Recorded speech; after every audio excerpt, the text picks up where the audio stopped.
ઉડાવી દેવાની ધમકી મળી હોવાની વિગત છે।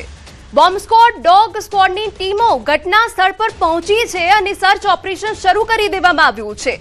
અમરેલી કોર્ટની તમામ જે કાર્યવાહી છે એ હાલ બંધ કરીને કોર્ટ ખાલી કરાવી દેવામાં આવી છે। જ્યારે આ માહિતી મળી ત્યારે થોડીવાર માટે દોડધામ મચી ગઈ હતી। તો આપને વિગતો આપી દઈએ। આ દ્રશ્યો અમે આપને બતાવી રહ્યા છીએ કે હાલ તો જે પ્રક્રિયા ચાલી રહી છે તે પ્રમાણે કોર્ટને ખાલી કરાવવામાં આવી છે અને થોડો ગભરાટ ત્યાંના સ્ટાફમાં પણ જોવા મળી રહ્યો છે। કોર્ટને બોમ્બથી ઉડાવી દેવાની ધમકી મળી છે। જોકે પોલીસ ઘટના સ્થળ પર પહોંચી છે અને પોલીસે તમામ જે વ્યવસ્થા છે તે સંભાળી લીધી છે। અમારા સંવાદદાતા રાજન વધુ વિગતે વાત કરવા જોડાયા છે। રાજન, પૂરી અપડેટ।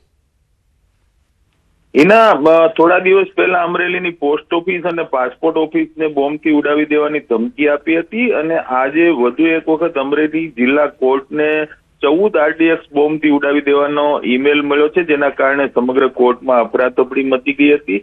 અત્યારે જો કે પોલીસે ઘટના સ્થળે પહોંચી અને સમગ્ર સિચ્યુએશન છે એને કંટ્રોલ કરવાનો પ્રયાસ કરી રહ્યા છે। અત્યારે હાલ સમગ્ર કોર્ટને ખાલી કરવામાં આવી છે। ડોગ સ્ક્વોડ સહિતની ટીમો જે છે એ બોમ્બની શોધખોળ કરી રહી છે। એના બિલકુલ આભાર તમામ વિગતો બદલ। તો આખરે મેલ ક્યાંથી આવ્યો છે તેની તપાસ હવે પોલીસ કરી રહી છે। બોમ્બ સ્ક્વોડની ટીમ ઘટના સ્થળ પર છે। કોર્ટને કાર્યવાહીના રૂપે બંધ કરાવવામાં આવી છે।